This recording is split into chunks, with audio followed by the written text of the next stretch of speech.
નમસ્કાર, સ્વાગત છે આપનું વીટીવી ન્યૂઝમાં મહામંથનની સાથે. હું છું આપની સાથે રાધા. સમાજની રચના માણસે કરી છે, જેમાં સંબંધો, સમાજના ધારાધોરણો અને નિયમોનો સમાવેશ થાય છે. સમાજ રચનાનો જ એક ખૂબ જ સુંદર સંબંધ એટલે લગ્ન. અને સમાજના મોટા ભાગના સંબંધો કુદરતી હોય છે, એટલે કે આપણા જન્મની સાથે બધા સંબંધો મળે છે, પરંતુ આપણે કોની સાથે લગ્ન કરીશું એ આપણા હાથમાં હોય છે, અથવા તો પછી આપણા કુટુંબને જે કંઈ પણ વસ્તુ, જે કોઈ પણ વ્યક્તિ અનુકૂળ હોય એવા જીવન સાથીની પસંદગી આપણા હાથમાં હોવી અનિવાર્ય છે. કારણ કે આપણા જીવનને 60 થી 70% સમયગાળો લગ્ન જીવનમાં પસાર થાય છે. એમ પણ કહી શકીએ કે આપણા જીવનના કાળનો પરિપક્વ સમયગાળો આપણા જીવનસાથીની સાથે વિતાવવાનો હોય છે. ટૂંકમાં આપણને મળેલા આ મહામૂલા અને અનમોલ લગ્ન જીવનના મહત્તમ ભાગનો આધાર લગ્ન જીવન પર રહેલો છે. પરંતુ આજની સમયની શું પરિસ્થિતિ છે, આજની શું સમસ્યા છે, આંકડાઓ જોઈશે તો એના પરથી અંદાજો આવશે કે અમદાવાદની ફેમિલી કોર્ટમાં છૂટાછેડાના 12 લાખથી વધારે કેસ, એટલે કે 12,08,205 જેટલા કેસ પેન્ડિંગ છે, જે આજકાલનો સૌથી વધારે ચર્ચાતો એક મુદ્દો, સૌ કોઈની સામે આવતી આ એક સમસ્યા કહી શકાય કે જે આવી રહી છે કે આજકાલ આટલા બધા કેસ કેમ સામે આવી રહ્યા છે, એની પાછળનું કારણ શું છે. ફેમિલી કોર્ટમાં આવતા છૂટાછેડાના કેસમાં એક ચોંકાવનારી પેટર્ન પણ જોવા મળી, જે આખું રિસર્ચ કરવામાં આવ્યું, જેને લઈને એક પેટર્ન સામે આવી છે કે છેલ્લા 5 થી 10 વર્ષમાં આવતા કેસમાં 30 થી 40% કેસ 40 થી 50 વર્ષની વય જૂથના લોકોના સામે આવે છે. એટલે કે અંદાજે એમનું લગ્ન જીવન 10 થી 15 વર્ષના સમયગાળાનું રહ્યું હોય. ઉપરાંત ઉચ્ચ શિક્ષિત વર્ગમાં છૂટાછેડાના પ્રમાણમાં વધારો થઈ રહ્યો છે. શહેરની ફેમિલી કોર્ટ પડતર છૂટાછેડાના કેસમાં અરજી કરનારા 50 થી 65% પતિ છે કે જેમના દ્વારા આ અરજી કરવામાં આવી રહી છે હવે લગ્ન જીવનમાં નથી રહેવું. ફેમિલી કોર્ટમાં પેન્ડિંગ કુલ કેસમાંથી 60,000માં તો પતિએ જ છૂટાછેડા માંગ્યા છે. ડાયવોર્સ માટેના કારણોમાં વ્યવસાયિક ભાગદોડ, કારકિર્દી અંગે થતી ખેંચતાણ, મોબાઈલનો વધુ પડતો ઉપયોગ અને પત્નીઓના વધારે પડતા ખર્ચા, અને આ સાથે ચારિત્ર પર શંકા, આ તમામ બાબતો જે આપણે આપણા આસપાસથી કેટલાય લોકોના મોઢે આપણે સાંભળી હોય છે, એ કોઈ પણ એક મુદ્દા પર જે વાત ખેંચાતી જાય છે અને અંતે એક ડિસિઝન પર આવીને આ વસ્તુ ઉભી રહી છે.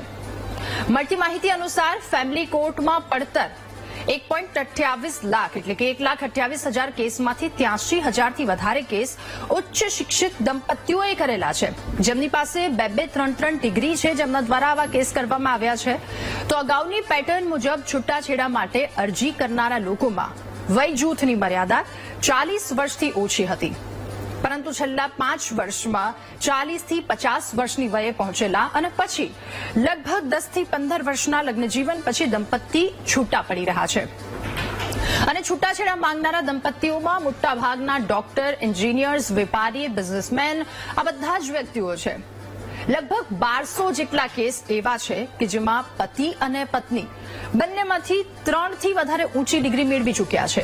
આખું એક રિસર્ચ કરવામાં આવ્યું છે, જેમાં તમામ આંકડાઓ સામે આવ્યા છે. આમાં 700 જેટલા કેસ એવા પણ સામે આવ્યા છે, જેમાં આર્કિટેક્ટ, ઇન્ટિરિયર ડિઝાઇનર કે જેવા વિદેશમાં અભ્યાસ કરી ચૂકેલા છે, જેમના દ્વારા અરજી કરવામાં આવી છે.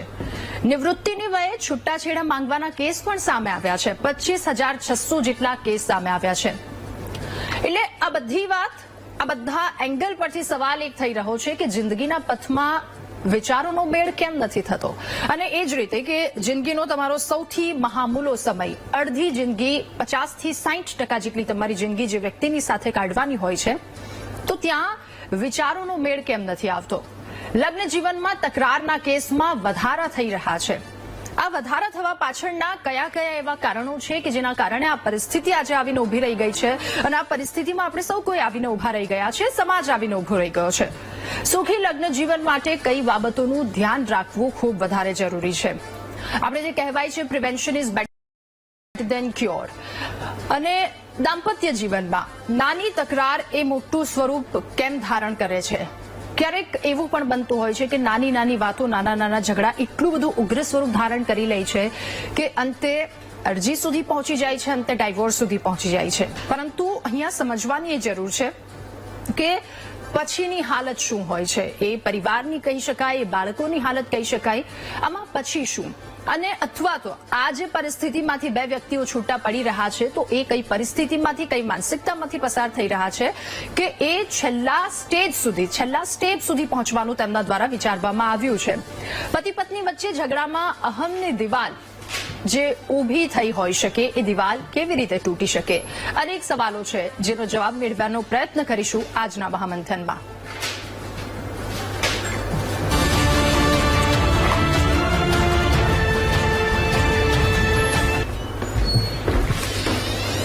તો આ તમામ વાતો સામે આવી, તમામ એવા સવાલો કે જેને લઈને અત્યારે ચર્ચા કરવી છે આપણે.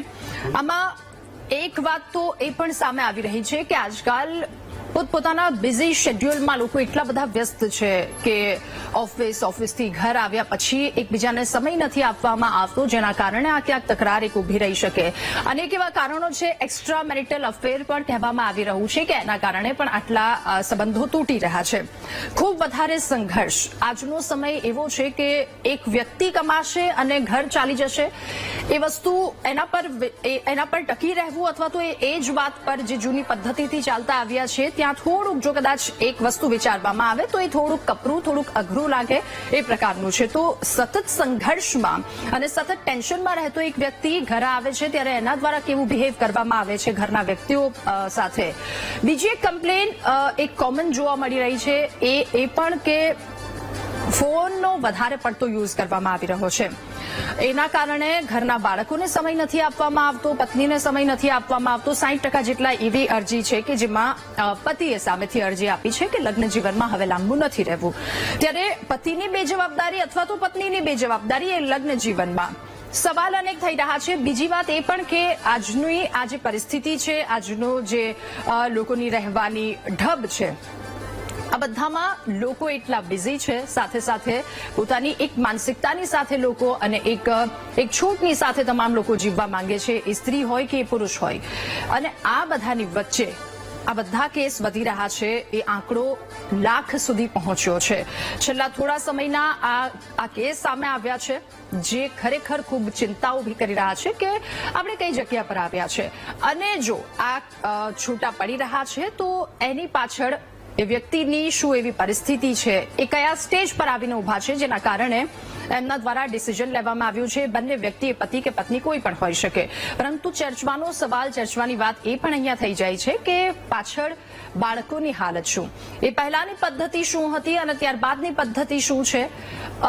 લોકોની રહેવાની, પહેલા એવું કહેવામાં આવતું હતું કે વિમેન, સ્ત્રીઓ ઇન્ડિપેન્ડન્ટ નથી, એના કારણે લગ્ન જીવન વધારે ટકી રહેતું હતું અને હવે તેઓ વધારે ઇન્ડિપેન્ડન્ટ થઈ છે, એના કારણે તેઓ વિચારે છે કે હું આ બંધનમાં શું કામ રહું, હું આ બંધનમાંથી મુક્ત થઈ જાઉં. મતલબ અમુક રેસ્ટ્રિક્શન લગાવવામાં આવે છે, તે સ્ત્રીઓ પણ નથી રહેવા ઈચ્છતી, એવા પણ કારણો સામે આવ્યા છે. એટલે એક વાત, અને એને આજે ડિસ્કસ કરીશું 360 ડિગ્રી એંગલથી. તમામ લોકોનું શું માનવું છે આ મુદ્દા પર, આ વસ્તુ પર, એટલે આજે આપણે ચર્ચા કરીશું. આપણી સાથે ગેસ્ટ પેનલમાં જોડાઈ ચૂક્યા છે સંગીતા પટેલ, સામાજિક કાર્યકર છે, રિત્વી પટેલ, સામાજિક કાર્યકર, તેઓ પણ આપણી સાથે જોડાયા છે. પિનાકિન રાવલ, સિનિયર એડવોકેટ છે, ગૌરાંગ રાવલ, સામાજિક કાર્યકર છે, ડોક્ટર ભાવનાબેન જોશીપુરા, સામાજિક અગ્રણી છે, અને પ્રીતિ જોશી, એડવોકેટ છે. આપ સૌનું સ્વાગત છે મહામંથનમાં. અમારી સાથે જોડાવા બદલ. આજનો આપણો મુદ્દો કે જેના પર ચર્ચા કરવી છે કે જિંદગીનો આ પથ છે, એમાં વિચારો કેમ એકબીજાની સાથે મેળ નથી ખાતા. શરૂઆત મારે સંગીતાબેન આપનાથી કરવી છે. આ આખી જે વાત સામે આવી છે, ડાયવોર્સના કેસ વધી રહ્યા છે, આપનું શું માનવું? ડિવોર્સ કેસીસ વધી રહ્યા છે, મતલબ એ ચોપડે વધારે લખાઈ રહ્યા છે. પહેલાની સિસ્ટમ કંઈક અલગ હતી, જુદા પડવાની.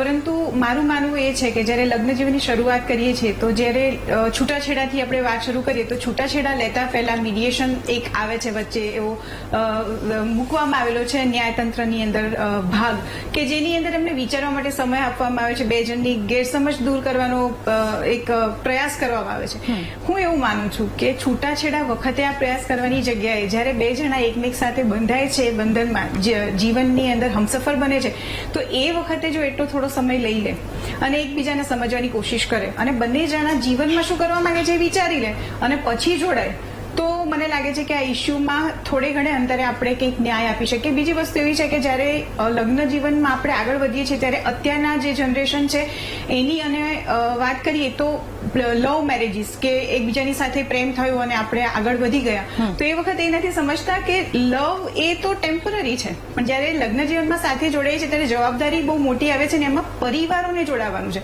માત્ર પતિ પત્ની નથી જોડાવાના. તો એ વખતે જો પરિવારને સાથે કન્સિડર કરવામાં આવે અને લગ્ન જીવન પછી કેટલી જવાબદારીઓ લેવાની છે ને એ જવાબદારીઓ લેવા શું તમે સક્ષમ છો ત્યારે તમારે સમર્પણ કરવું પડશે અને ઘણી બધી વસ્તુની બાંધછોડ કરવી પડશે, ઘણું બધું સહન કરવું પડશે. જો એ કરવા તૈયાર હોવ તો જ લગ્ન કરો, બાકી મોજ મજા કરવા માટે લગ્નની ક્યાં જરૂર છે. જો આ વસ્તુ એકચ્યુઅલી સમજવામાં આવશે ને તો બહુ સારું રહેશે. અને બીજી વાત કે એક ફેમસ મૂવીનો ડાયલોગ છે કે તમે લગ્ન જીવનની ગાડીમાં પહેલી સીટ ઉપર ભલે કેમ ના બેઠા હોય, સ્ટીરિંગ તમારા હાથમાં કેમ ના હોય, પરંતુ પરિવાર પાછલી સીટમાંથી બેસીને એને કંટ્રોલ કરવાનો છે. તો એ પરિવારને સાથે પ્રેમથી રહેવાની જે તમારી સમજણ હશે એ ડેવલપ કરશો તો કદાચ છૂટાછેડાના કેસીસમાં મેચ્યોરિટી આવશે. ઓકે, ઋત્વી પણ આપણી સાથે જોડાયા છે. ઋત્વી, આ વાત આપનું શું માનવું છે અને સાથે મારે આપને એ પણ પૂછવું છે કે પહેલાના સમયમાં અને અત્યારના સમયમાં શું એવા ફેરફારો થયા છે કે જેના કારણે આ પરિસ્થિતિ આવીને ઉભી રહી છે? જી બેન, સ્વાભાવિકપણે અત્યારે ક્યાંક ને ક્યાંક જોવા જઈએ તો દરેક ઘરને, દરેક પરિવારને સ્પર્શતો આ પ્રશ્ન છે. જે ફ્રીક્વન્સીથી ભૂતકાળમાં આપણે છૂટા પડવાના કિસ્સા જોતા હતા એના કરતા ઘણા વધારે પ્રમાણમાં, અને આ દરેક જણ જોઈ રહ્યા છે, અનુભવી રહ્યા છે પોતાની આસપાસ. હવે આમાં ઘણા બધા ફેક્ટર્સ કામ કરે છે અને બેન આ એક એવો પ્રશ્ન છે ને કે જેને જનરલાઇઝ કરીને ના જોઈ શકાય. બે વ્યક્તિ જ્યારે લગ્ન કરે છે એ પણ બહુ અંગત વિષય છે અને બે વ્યક્તિ જ્યારે છૂટા પડે છે એના જે કારણો હોય છે એ પણ બહુ ઇન્ડિવિજ્યુઅલ અને પોતપોતાના અંગત કારણો હોય છે. પણ હા, આમાં જો અત્યારે આપણે વાત જ કરી રહ્યા છે અને આ પ્રશ્ન ઉઠી રહ્યો છે કે કેમ થઈ રહ્યું છે પહેલા કરતા વધારે, અને આ બધાને થઈ રહ્યું છે કે આજકાલ છૂટાછોડા વધી રહ્યા છે. તો હા, સૌથી પહેલી વાત જે તમે પણ કહી એમાં હું પણ મારો સૂર પુરાવીશ કે પહેલાનો એક જમાનો એવો હતો કે જેમાં લગ્નમાં બેમાંથી એક પાત્ર સતત કંઈકનું કંઈક સહન કરે જતું હતું, કંઈકનું કંઈક જતું કરતા હતા. લેટ ગો ની ભાવના હતી. અત્યારે એ બંને પાત્રો, અને આ પાત્ર સામાન્ય રીતે, હું એવું નથી કહેતી કે સ્ત્રીઓ જ સહન કરતી હતી, પણ સામાન્ય રીતે સ્ત્રીઓ, કારણ કે સમાજનું એવું માળખું હતું, સમાજનું એવું પરંપરાઓ હતી, એવી રૂઢિઓ હતી જેના લીધે સ્ત્રીઓને પોતાનો નિર્ણય લેવાની, લગ્ન કરવાની પણ અને લગ્નમાં બહાર નીકળીને પણ પોતાનું જીવન જીવવાની એટલી બધી સ્વતંત્રતા હતી નહીં. સ્વતંત્રતા હોય તો પણ જો ખાલી મા બાપ સપોર્ટ કરે તો જ કરી શકતા હતા, પણ હવે એવું નથી. હવે સ્ત્રીઓ આર્થિક રીતે ઇન્ડિવિજ્યુઅલ થવા લાગી છે, ભણતરનું પ્રમાણ વધ્યું છે, એમના વિચારોની બ્રોડનેસ વધી છે. એટલે આ જે પહેલા ચાલતું આવતું હતું કે એક પાત્ર બધી જ જગ્યાએ ગમે તે ખોટું થતું હોય કે અન્યાય થતો હોય ને એ સહન કરતું જાય, તો આજની સ્ત્રીઓ ચોક્કસપણે એ પોતાના સ્વાભિમાનના કારણે, પોતાના એક સ્વતંત્રતાના કારણે એ વસ્તુને સહન શક્તિ એમની ઘટી છે. હવે આ વાતને સારી પણ કહી શકાય ને ખરાબ પણ કહી શકાય. જો લગ્ન, જો એના કારણે ડિવોર્સના આંકડા વધતા હોય ને તમે એને ખરાબ કહેતા હોય તો ખરાબ કહી શકાય, પણ જો ખરેખર સ્ત્રીઓના સન્માનની, સ્ત્રીઓના અસ્તિત્વની વાત થતી હોય, કારણ કે થયું છે શું બેન કે એક પેઢી, આ પેઢીમાં એક એટલો મોટો આપણે ઘડતરના સમયમાં એટલી બધી ચૂક ખાઈ ગયા છીએ કે દીકરીઓને તો આપણે ભણાવી ગણાવી, દીકરીઓને આગળ લાવ્યા, દીકરીઓને સ્વતંત્ર કરી, પણ એ દીકરી જોડે જીવી શકે, એને સન્માનપૂર્વક એની જોડે રહી શકે, એને ઇજ્જત આપી શકે, એને સમજી શકે, એને સ્વીકારી શકે એવા દીકરાઓ આપણે મોટા નથી કરી શક્યા. દીકરાઓ આજે પણ ક્યાંક ને ક્યાંક દરેક ઘરમાં ઘડતર એવું છે કે દીકરાને એક અલગ મેન્ટાલિટી સાથે મોટો કરવામાં આવે છે. જૂના જમાનામાં ચાલી જતું હતું, પણ હવે દીકરીઓ પણ એ બોલતી થઈ છે, માગતી થઈ છે, સવાલ પૂછતી થઈ છે. એટલે આ જે ડિફરન્સીસ છે કે એ ભણેલી ગણેલી સ્વતંત્ર દીકરી, સ્વતંત્ર એટલે ખરાબ નહીં, કોઈ પણ સ્ત્રી જ્યારે ભણે છે, આગળ આવે છે, પોતાની રીતે પોતાની વ્યક્તિત્વનો વિકાસ કરે છે તો એ ખરાબ નથી થતી, પણ એ સ્વતંત્ર સ્ત્રીને સમજવાનો આપણે એક પુરુષ સમાજ જ ઉભો નથી કરી શક્યા અને એટલે ક્લેશિસ વધી રહ્યા છે. એક આ બીજા ઘણા બધા કારણો છે જેની આપણે આગળ ચર્ચા કરી શકીએ Okay. પણ મુખ્યત્વે એક કારણ આ ચોક્કસથી કહી શકાય. ઓકે. પિનાકિનભાઈ રાવલ પણ આપણી સાથે જોડાયા છે, સિનિયર એડવોકેટ છે. પિનાકિનભાઈ, મારે આપને એ પૂછવું છે કે ઘણા બધા કપલ આપની પાસે આવતા હશે, શું કોઈ મેજર વાત તેમના દ્વારા કહેવામાં આવે છે કે આ કારણ છે જેના કારણે અમને એકબીજાની સાથે નથી રહેવું? રાધાબેન, સૌપ્રથમ તો આટલો ગંભીર અને અતિ સંવેદનશીલ સામાજિક પ્રશ્ન લઈને આવવા બદલ હું વીટીવીને શુભકામના પાઠવું છું. અત્યારનો સૌથી ગંભીર સામાજિક પ્રશ્ન ગણી શકાય ને તો આ પ્રશ્ન છે. આમ તો હું કાયદાનો નિષ્ણાત છું, આ સામાજિક પ્રશ્ન છે, પરંતુ ક્યાંક થોડે ઘણા અંશે બી કાયદો એને સ્પર્શે છે ને, માટે હું આનો જવાબ આપી શકું પરિસ્થિતિમાં છું.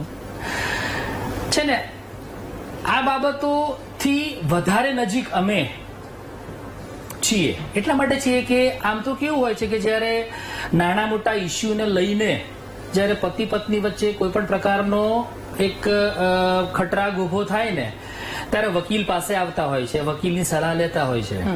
એટલે નાનામાં નાની વસ્તુની ખબર લગભગ કાયદાના જાણકાર વ્યક્તિઓનો હોય, એટલે મને છે હું માનું છું.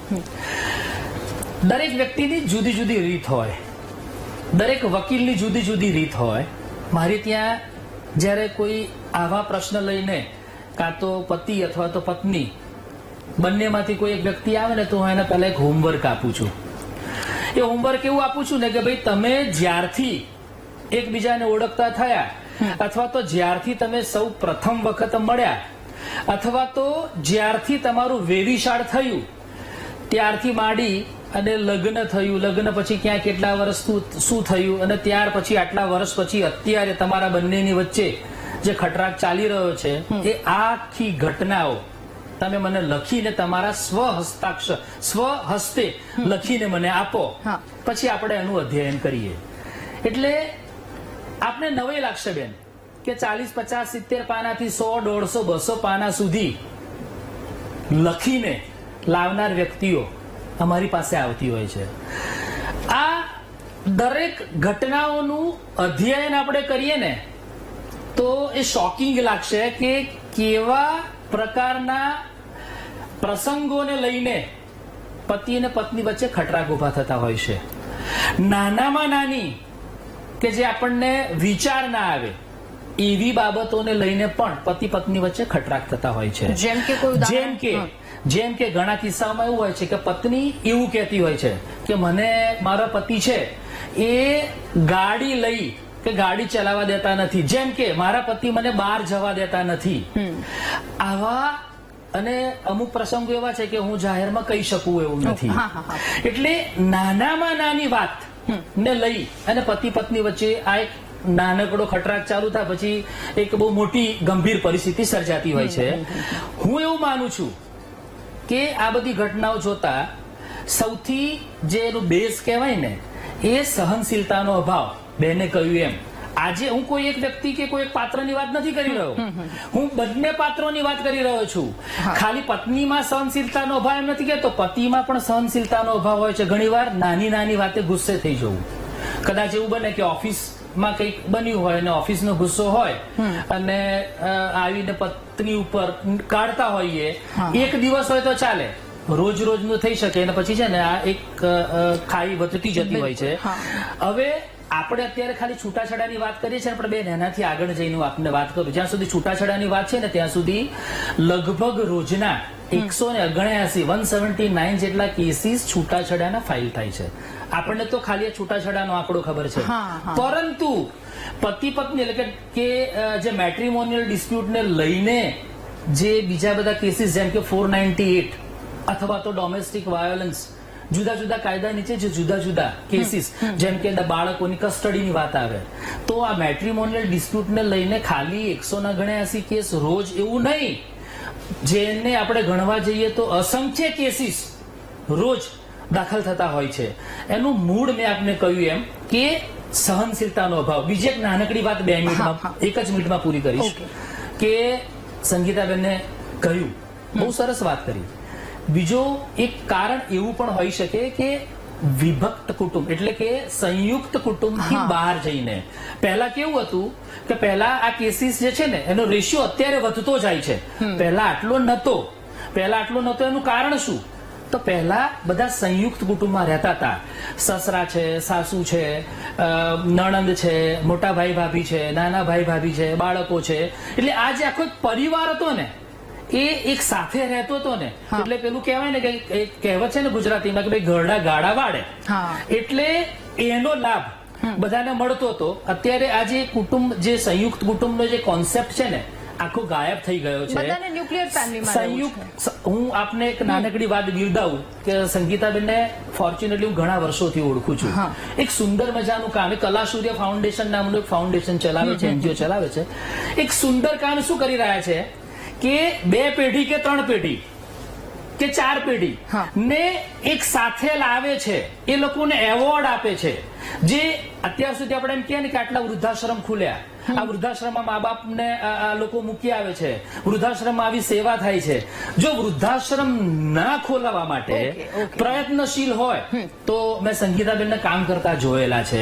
એટલે આ એક સંયુક્ત કુટુંબનો જે વિસરાતો કોન્સેપ્ટ છે ને એ પણ કારણભૂત હોઈ શકે છે. બિલકુલ. ઓકે ગૌરાંગભાઈ, હવે આપની પાસેથી જાણવું છે, આ કેસ વધી રહ્યા છે. હમણાં જે ચોંકાવનારો આંકડો પિનાકીનભાઈએ કહ્યું, આ બધામાં શું તમને શું લાગે છે? સાથે એ પણ પૂછવું છે કે નાની નાની તકરારો એક સમય આવીને બહુ જ મોટી થઈ જાય છે, તો આમાં શું કરી શકાય?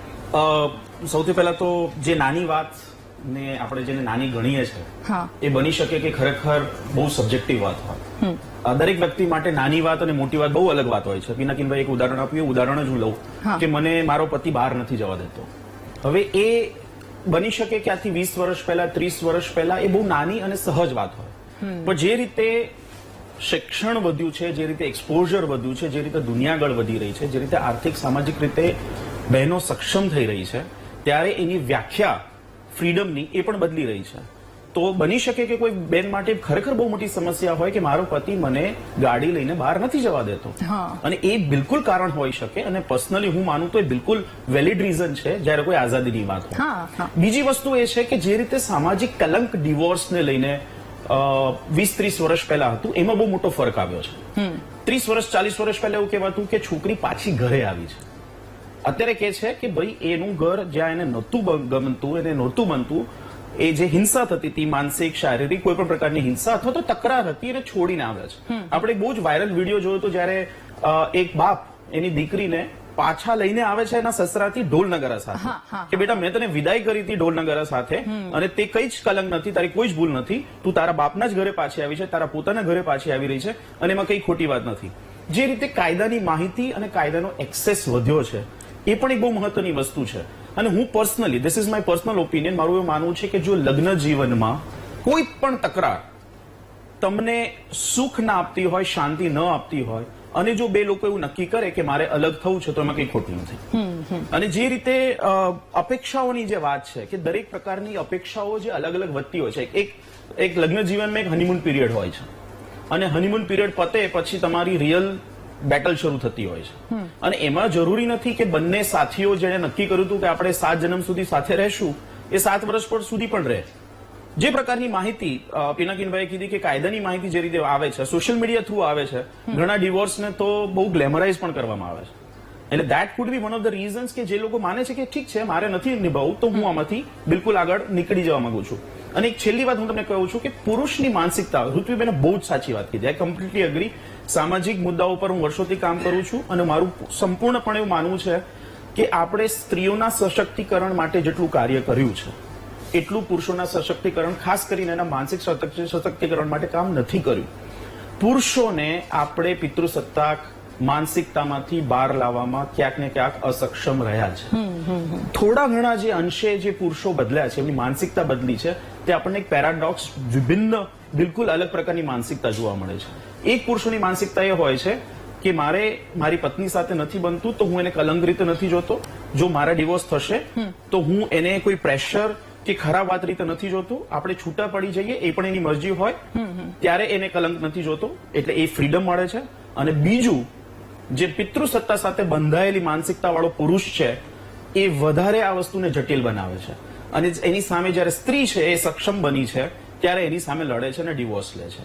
એટલે આ જે પુરુષો સાથે કામ નથી થયું એ ડેફિનેટલી એક બહુ મોટું કારણ છે મારા મતે ડિવોર્સ માટે.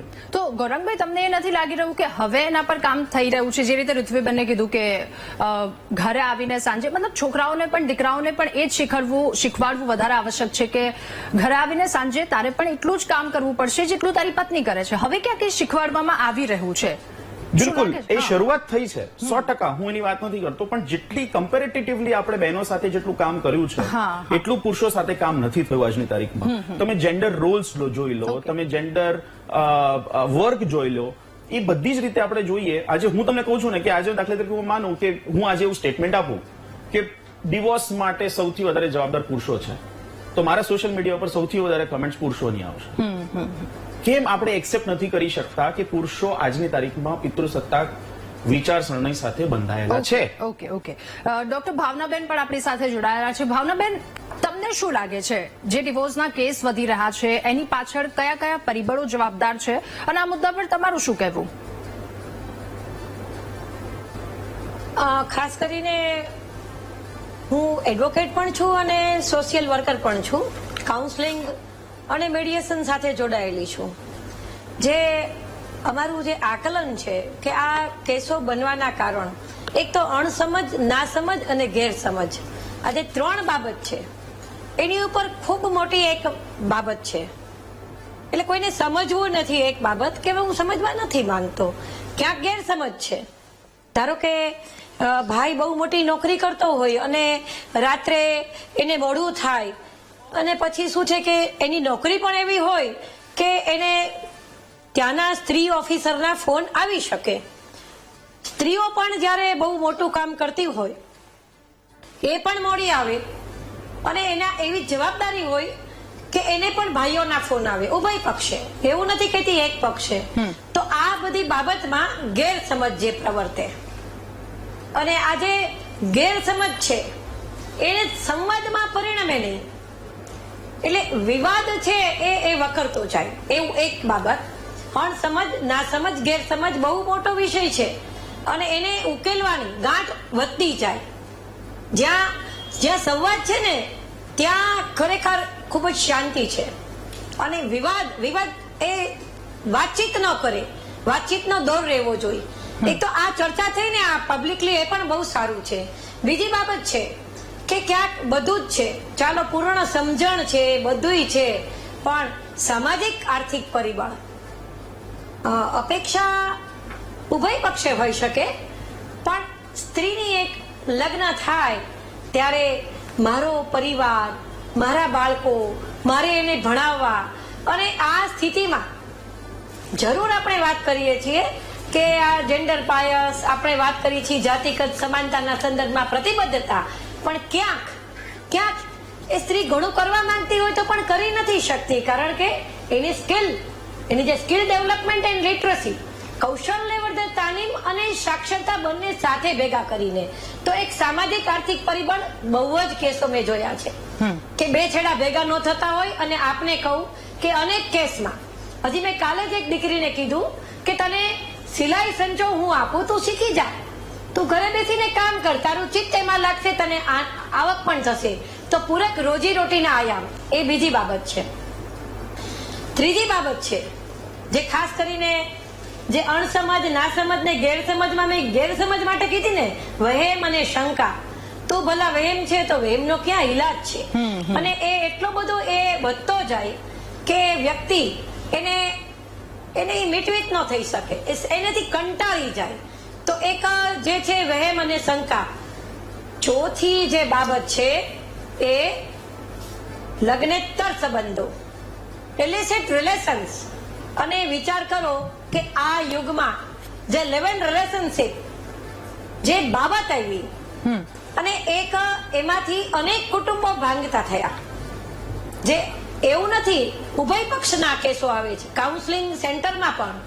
અને જે એક સોશિયલ સ્ટિગ્મા હતો કે આવું થાય તો માણસને ખરાબ લાગે, કોઈ ભાઈ બીજા લગ્ન કરે તો એક સમાજમાં એના માટે એક દૂષણ જેવું કહેવાતું, તો જાહેરમાં એની એક સ્વીકૃતિ અને પાછું એવું થાય કે એને પાછી સરખામણી પણ થવા માંડે.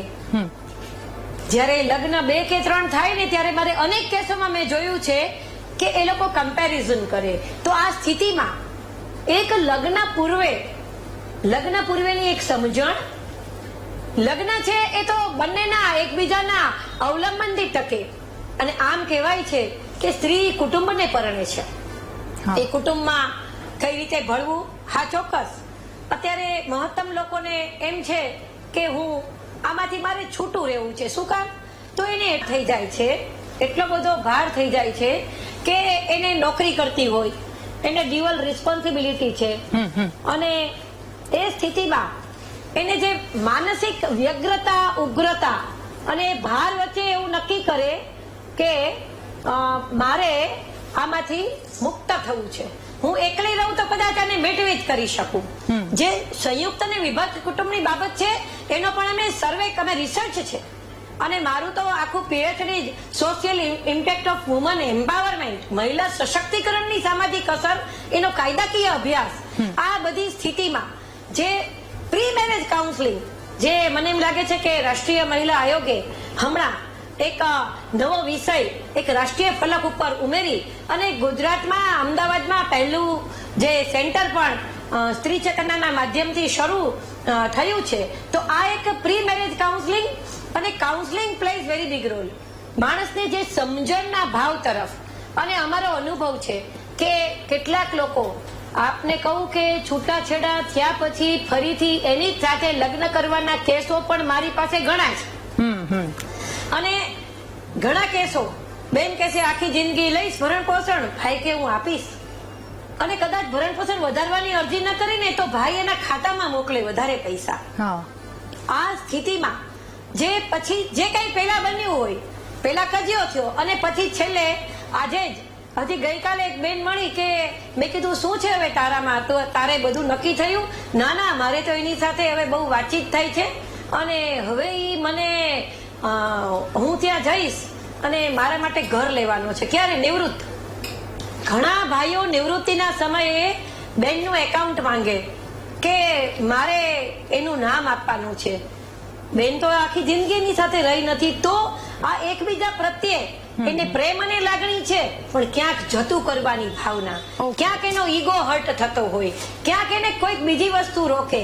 અને આપને કહું કે જ્યારે દીકરીના છૂટાછેડા થતા હોય ને અમુક જગ્યાના છૂટાછેડા થતા હોય ત્યારે બીજા લોકોને એમાં ઇન્ટરેસ્ટ હોય છે કે આ અહીંથી આ દીકરીને છોડાવી અને પાછું એને ક્યાં આપણે સેટ કરી શકીએ. ખાસ પતિ અને પત્ની, એટલે કે એક દીકરી છે ને એક દીકરો છે, એ પોતાની પુખ્ત સમજણથી જો વિચાર કરે, પુખ્ત, અને એને ખાસ કરીને અત્યારે તો પ્રી મેડિયેશન પણ થયું છે, પરંતુ કાઉન્સેલિંગ સેન્ટરો પણ અનેક ચાલે. અને અમારા કેન્દ્રમાં તો અમે દર 6 વર્ષ, 6 મહિને, 12 મહિને આનું આકલન કરીએ કે કઈ વધારે સમસ્યાઓ આવી. તો નાની વયમાં ક્યાંક એને પ્રેમ થઈ ગયો હોય, પછી એનું બધું પૂર્ણ થયું હોય, એ વાત એના પતિને કહેવામાં ન આવે, એના બીજા લગ્ન થાય ત્યારે એને આખો એ પ્રશ્ન ઉભો થાય. તો લગ્ન પૂર્વે જ જે કોઈ બાબત છે એ બધું સાચું જણાવી દો, એને સાચું જ કહી દો કે ભાઈ આવી આવી સ્થિતિ હતી અને આવી આવી છે. તો આ બધી બાબતમાં જે વાત છે કે લગ્નની સમજણ, એકબીજા પ્રત્યે જે તમારે અનુકૂલન સાધવાની વાત છે. અને ખાસ હું આ સમજણ પૂર્વક, જહાં સુમતિ તહાં સંપત્તિ દાના, જહાં કુમતિ તહાં વિપત્તિ નિદાના, એટલે કે વિવાદ નહીં પણ સંવાદ અને એક સમજણના ભાવ સાથે આગળ વધાય. ઓફકોર્સ છૂટાછેડા એ નાની નાની વાતમાં, હવે તો સીધો જ હજી એક ભાઈનું તો 3 મહિનાનું લગ્ન જીવન છે કે મને નહીં જ ફાવે, કે મારી સાથે બોલતી નથી. અને પછી એની નાની બેન ને એના ભાઈ સાથે જ છે લગ્ન, અને એ સ્થિતિમાં એને કેમ નથી બોલતી, એને શું કારણ છે, અને એ બધી એની તપાસ કરવાને બદલે સીધું શંકા, તો એ વાત ખોટી. બિલકુલ એમ ન કરી શકાય. આ સ્થિતિમાં એને પણ બધા ઘરના સાથે બેસે, પરિવાર બેસે, પરિવાર એકબીજા સાથે છૂટથી વાત કરે, ખુલ્લા દિલે વાત કરે, જે પ્રશ્ન હોય એની ખુલ્લા દિલે વાત કરે. અને હું તો કહીશ કે ખરેખર બધાને દરેક કારણની ખબર હોતી નથી. એ પતિ અને પત્ની જ એનું સાચું કારણ જાણતા હોય ઓકે, છે. ઓકે, તો હા. એના કારણ સુધી પહોંચવા માટે એ વાત બહુ જરૂરી છે. ઠીક છે. પ્રીતિ Yes. જોશી એડવોકેટ પણ આપણી સાથે જોડાયેલા છે. પ્રીતિબેન, આપનું શું માનવું છે? લગ્ન જીવનમાં વિચારોને લઈને ક્યાં મનમેળ નથી ખાતા અથવા તો શું એવો બદલાવ આવ્યો છે? આ પ્રશ્નનો ઉત્તર કોઈ એક સ્પેસિફિક આપી શકાય એમ નથી, કારણ કે આપણે જોવા જઈએ તો આમાં 3 વર્ગ સમાયેલા છે, 3 પેઢી સમાયેલી છે. આપણે જોઈએ કે પહેલાના જમાનામાં જ્યારે સંયુક્ત કુટુંબ પ્રથા હતી ત્યારના પ્રશ્નો જુદા છે. હાલની વાસ્તવિક જીવનમાં જે વચ્ચેની વય ધરાવતા વર્ગ છે તેની વાસ્તવિકતા અને સંજોગો જુદા છે, અને જે લોકો થોડાક એની અંદર આધુનિક બન્યા છે અને થોડાક સિનિયર છે તો તેની અલગ સમસ્યા છે અને અલગ સંજોગો છે. દરેક વ્યક્તિએ એ પ્રશ્નો બદલાતા હોય છે. આપણે પહેલાના જમાનામાં જોઈએ તો આપણે શું શીખીને આવ્યા છે, તે વખતે આપણી માનસિકતા કેવી હતી. આપણે પાઠ્યપુસ્તકમાંથી શીખીને આવ્યા છે કે રામુ પુસ્તક વાંચે છે અને રાધા કચરો વાળે છે. તો શરૂઆતથી આપણા મગજમાં શું નાખવામાં આવ્યું કે રામુ પુસ્તક અને છાપું વાંચી શકે છે અને રાધાએ તો કચરો જ વાળવાનો છે. આનાથી આ બી રોપાયા છે આપણી માનસિકતાના, કે ભાઈ ના, આ માનસિકતા આપણે પાઠ્યપુસ્તકની શરૂઆતથી જ પ્રાચીન સમયથી નાખી દેવામાં આવી છે કે જે ઘર કરી ગયેલી છે. આ તો મેં એક દાખલો આપ્યો છે. આવી ઘણી બાબતો એવી આપણા મગજમાં ઘર કરી ગઈ છે કે જે આપણે જનરેશન ગેપમાં જોવા મળે છે કે અત્યારે આ બાબતને લઈને કેમ આની અંદરથી હવે એમાં સુધારો થવો જોઈએ. અત્યારે પણ આવી જ બાબતોને લઈને આપણે જોઈએ છે તો મોટા વક્તાઓ, લેખિકાઓ અને પેલા સેમિનારમાં ઇન્ફ્લુએન્સરો જે વાતો કરતા હોય છે તો શા માટે મોટા ભાગે મહિલાઓને ટાર્ગેટ કરવામાં આવે છે? બિચારો પુરુષ આખો દિવસ કામ કરીને આવતો હોય અને સાંજે એને પાણીનો ગ્લાસ પણ પત્ની પૂછતી નથી. આ બધી વાતોથી શરૂઆત થાય છે. અરે બિચારો પુરુષની વાર્તા બહુ જૂની થઈ ગઈ. હવે અત્યારે તો સ્ત્રીઓ આગળ વધી ગઈ છે. તમે કયા જમાનામાં જીવો છો? મને એવું કહેવાનું મન થાય છે એવી લેખિકાઓને અને એવા ઇન્ફ્લુએન્સરોને કે તેઓ કયા જમાનામાં જીવે છે. પોતે કેરિયર ઓરિએન્ટેડ છે તો તમને બાકીના મહિલા કે સમાજમાંની મહિલાઓ જે કેરિયરમાં આગળ વધી છે શું તમે એને જોઈ નથી શકતા? અત્યારે આપણે વાત કરી રહ્યા છીએ મહિલાઓને આગળ વધવાની, તો મહિલાઓની દોડ તો સુનિતા વિલિયમ્સ અવકાશ સુધી પહોંચી છે. તો શા માટે એ તમે નથી જોઈ શકતા? શા માટે અત્યારે પણ તમે વિચારો પુરુષ સહન કરતો હોય છે? શું સહન કરે છે? જ્યારે સ્ત્રી બહારથી કોઈ બી કામ, નોકરી, વ્યવસાય કે બિઝનેસ કરતી હોય ને એ આવતી હોય તો ક્યારેય એ આશા નથી રાખતી મારો પતિ મને એક ગ્લાસ પાણી આપે. તો પુરુષને જ કેમ બધી આશા અપેક્ષાઓ કે ભાઈ હું નોકરી કરીને આવ્યો, આખો દાડો થાકેલો હતો, મારા શેઠની મને સાંભળવી પડી, અરે કારખાનામાં તો બહુ કામ કરવું પડે, અરે આજે બિઝનેસમાં આટલું બધું કામ. માત્ર બિઝનેસ, નોકરી કે વ્યવસાય પૂરતું એનું કામ સીમિત હોય છે. ક્યારેય પુરુષે કોઈ અલગ ડ્યુટીઓ 2-4 સાથે ભજવી છે જે સ્ત્રી ભજવે છે? કે નોકરી કરતી હોય, વ્યવસાય કરતી હોય કે બિઝનેસ કરતી હોય, આવીને ઘરની અંદર કિચન પણ જુએ છે. ભલે ઘરમાં કુક હોય તો પણ એ જુએ છે કે ભાઈ મલાઈ ભેગી થઈ ગઈ છે, ઘી ક્યારે કરવાનું છે, શાકભાજી કેટલું છે, અનાજ કરિયાણું ખલાસ નથી થયું ને, ચા ખાંડ ખલાસ થયા નથી ને, બાળકનું ટ્યુશનનું વર્ક પૂરું થઈ ગયું, એક્ઝામની કઈ તારીખ છે, કેલેન્ડરમાં માર્કિંગ શરૂ થઈ જાય છે. પાછું એના બીજા દિવસની કામગીરી, ઘરમાં રસોઈથી માંડીને જે બધા વ્યક્તિઓને હેન્ડલ કરવાના હોય છે. એવું નથી, દરેક તબક્કા, દરેક વર્ગની વાત છે. મધ્યમ વર્ગ હોય છે તો એને સમાજના પ્રસંગો, વ્યવહારોને પણ સાચવવાના હોય છે. બાળકોના ભણતરની સાથે સાથે સામાજિક એના વ્યવહાર, રૂઢિ રિવાજોને પણ સાચવવાના હોય છે. અને જે નોકરિયાત હોય છે એને 2 નાકા ભેગા કરવાના હોય છે કે મહિનો થાય એટલે આ પગારમાંથી એને આટલું પૂરું કરવાનું હોય છે. તો આ બધી બાબતો, બધા સંજોગો અને દરેક વર્ગ માટે અલગ અલગ પરિસ્થિતિઓ છે. માત્ર કોઈ એક પરિબળ જવાબદાર નથી. આપણે તે જ વખતની માનસિકતા લઈને જો આગળ વધતા હોઈએ અને અત્યારે આપણે બ્લેમ કરીએ કે ના, સ્ત્રી આમ નથી કરતી, પેલું નથી કરતી, પણ તમે એ વસ્તુને તો સ્વીકાર કરો કે એ આગળ વધી છે તો એ ઘરને પણ સાચવે છે, પરિવારની સાથે વ્યવસાયિક કે બાળકોને પણ સાચવે છે અને સમાજને પણ એના વ્યવહારોને થકી એ સાચવી રહી છે. તો શા માટે આ બધી બાબતોને માત્ર એને ટાર્ગેટ કરવામાં આવે છે? મોટા ભાગે અમે જોઈએ છે કે સ્ત્રીઓ, જે શોષિત વર્ગ મોટો છે, હશે કોઈ સ્ત્રી એવા હશે કે જેમાં પુરુષ વર્ગ પણ શોષિત છે, પણ પુરુષ વર્ગની કમ્પેરેટિવલી સ્ત્રી વર્ગ વધારે શોષિત છે એવું ચોક્કસ હું માનું છું. ત્યારે તેવા સંજોગોમાં જે સ્ત્રી તરફેનું વલણ હોવું જોઈએ, જે અહીંયા ઘણું બધું કહેવાયું કે નાની નાની વાતો, પણ આ નાની વાતો ઘણીવાર બહુ વિશાળ સ્વરૂપ ધારણ કરતું હોય છે. અને રોજે રોજની જે નાની નાની વાતો કહેવાય ને, ક્રૂરતાની કાયદામાં કોઈ ડેફિનેશન નથી, પરંતુ રોજિંદી બાબતની જે નાની નાની વાતોથી જે શરૂ થઈ ને, જે માનસિક તાણ પહોંચાડતી હોય એવી વાતો, એવી હ્યુમિલેટ વાળું વર્તન, તો એ નાની વાતો ઘણીવાર સહન શક્તિની મર્યાદા પાર કરતી હોય છે. ત્યારે જ એ સ્ત્રી બહાર નીકળે છે, ત્યારે જે કોર્ટના દ્વાર ખખડાવે છે. અને જો એ સ્ત્રીને માન, સન્માન, પ્રેમ અને હૂંફ મળતી હોય તો ક્યાં એ સ્ત્રી પોતાના ઘરની આબરૂ અને પરંપરાને જાળવ્યા વગર એ કોર્ટ દ્વારા આગળ વધતી નથી. એટલે આ પણ એટલું જ મહત્વનું છે કે સમજદારી તો બંને પક્ષકારોએ સમજદારી દાખવવાની જરૂર છે. માત્ર એક સ્ત્રીએ નહીં અને એક પુરુષે પણ નહીં, પરંતુ જો વ્યવસાયી અને કેરિયર ઓરિએન્ટેડ વુમન હોય તો તેને પણ સમજવાની એ પુરુષની ફરજ અને જવાબદારી છે.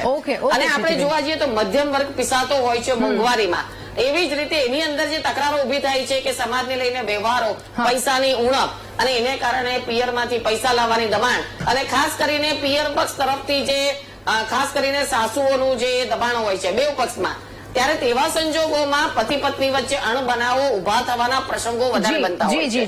ત્યારે આ જે સાસુઓનું જે વલણ છે, આપણે કહીએ છીએ કે સ્ત્રી સ્ત્રીની દુશ્મન નથી, પણ ઘણીવાર આવા પરિપ્રેક્ષમાં સાસુ પોતાના પુત્રનું ઘર ભંગાવવામાં બહુ સિંહ ફાળો ભજવે છે.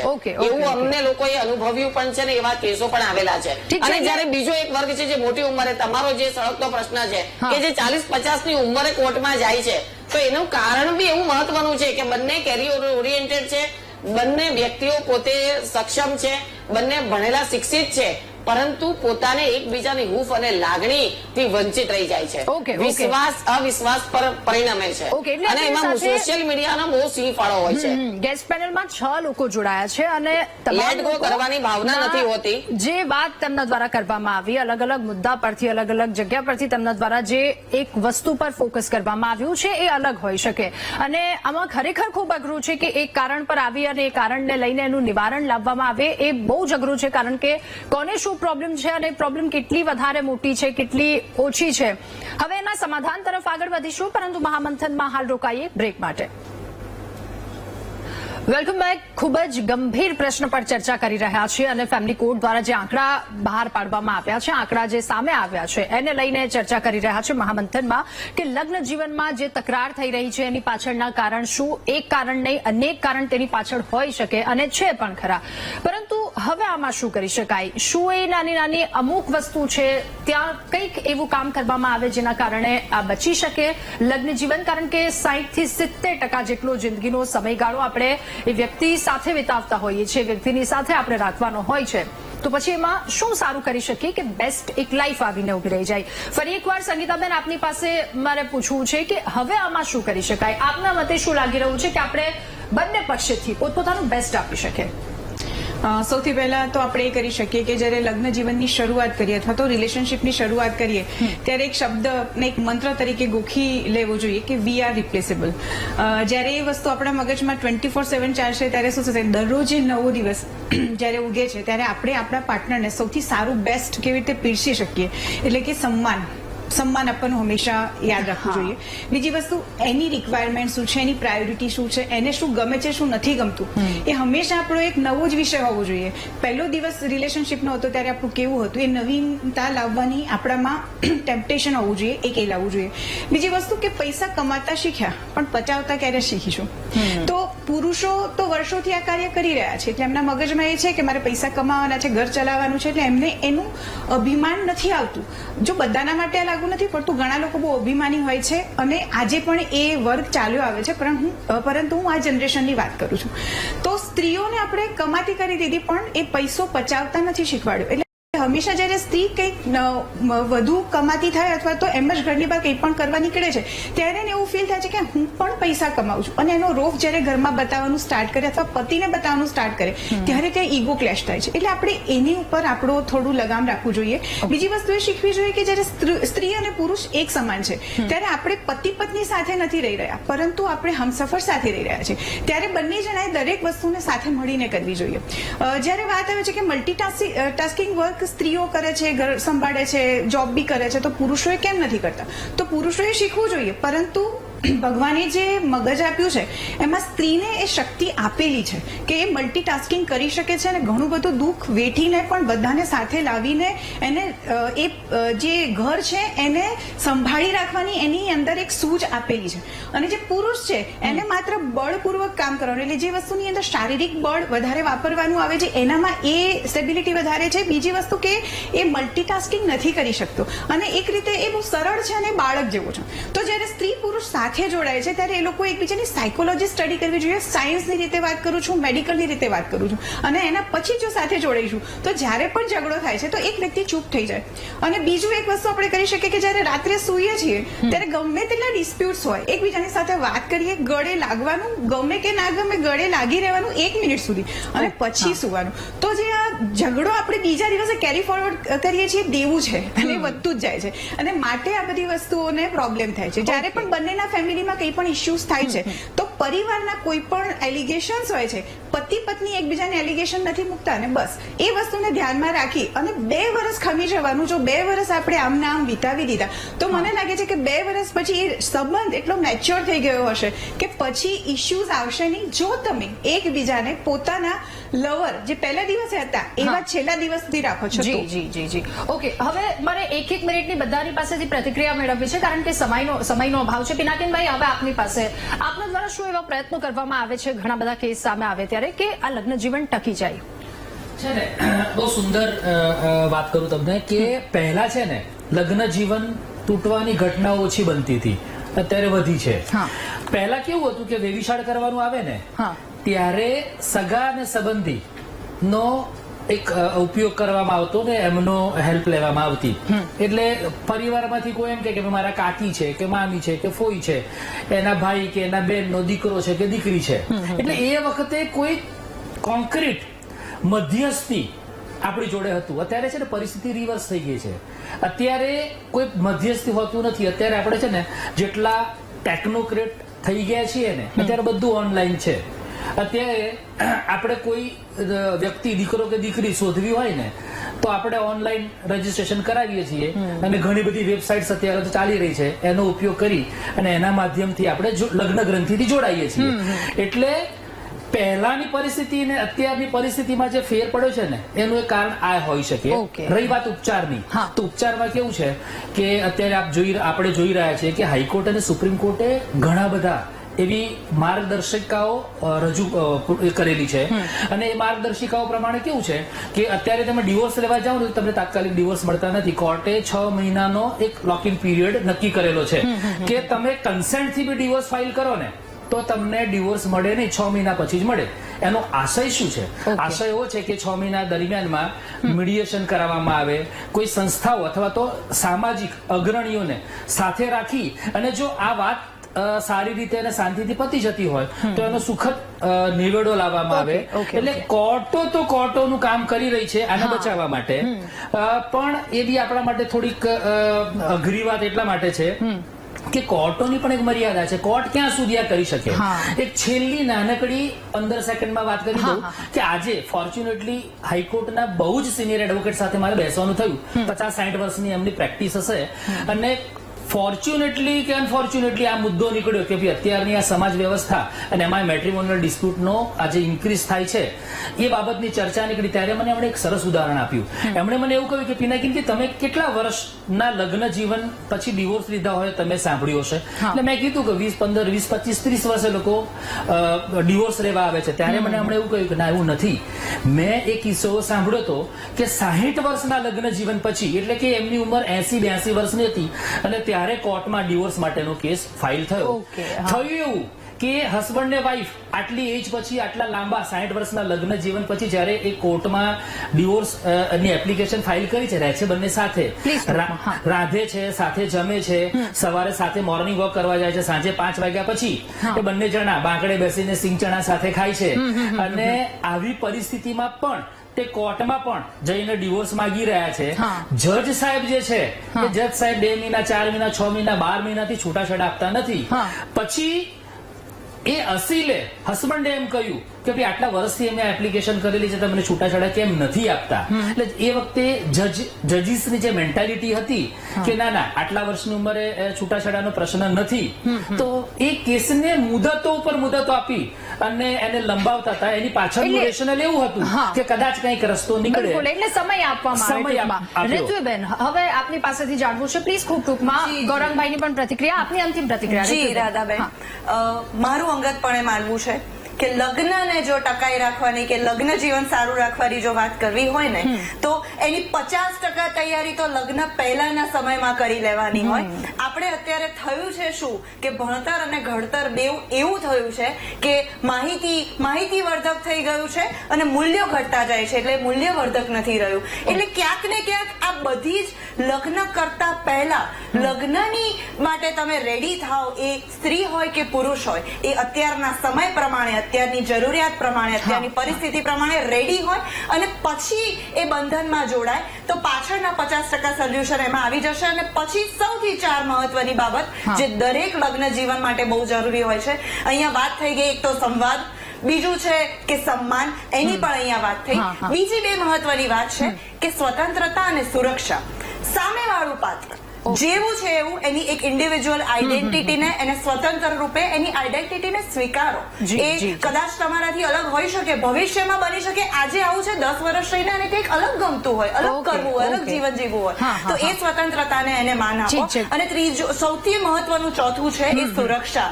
રાધાબેન, ડિવોર્સ થાય છે એને ખરાબ એટલે ના ગણવા જોઈએ. ગૌરંગભાઈએ વાત કરી કે બાપ દીકરીને વરઘોડા સાથે, ઢોલ નગારા સાથે પાછા લાવ્યા, તો એ સારું છે. કોઈક સિમેન્ટના પીપળામાં કોઈકનું મર્ડર થઈને પડ્યું હોય કે કોઈ માણસ આત્મહત્યા સુધીના પગલા લઈ લે, એના કરતા તો એ સારું છે કે એ સમજી વિચારીને સન્માનપૂર્વક 2 જણ છૂટા પડે. અને જો નથી જોઈ શકતા, આવનારા 5 વર્ષ, 10 વર્ષ, 15 વર્ષ પછી પોતાને, પોતાના પરિવારને, પોતાના બાળકોને સુરક્ષિત માહોલમાં નથી જોઈ શકતા, નથી કલ્પી શકતા, તો સારું છે કે 2 વ્યક્તિ સમજી વિચારીને સમજણપૂર્વક છૂટા પડે અને જીવનમાં આગળ વધે. ગૌરંગભાઈ, માફ કરશો, સમયનો અભાવ છે, આપની અંતિમ પ્રતિક્રિયા ન મેળવી શકી, પરંતુ આપ સૌનો આભાર મહામંથનમાં અમારી સાથે જોડાવા બદલ, આ ચર્ચા કરવા બદલ. એટલે એક મુદ્દો કે જેને લઈને અનેક વાતો સામે આવી, પરંતુ આમાં ક્યાં કંઈક ઘટતું કરી શકીએ કે જેના કારણે લગ્ન જીવન સુખી, સંપન્ન અને સારું રહે, એના માટેના પ્રયાસ થવા ખૂબ વધારે આવશ્યક છે. મહામંથનમાં હાલ બસ આટલું જ. વધુ સમાચાર અપડેટ્સ માટે આપ ડાઉનલોડ કરો VTV ન્યૂઝની એપ્લિકેશન. નમસ્કાર.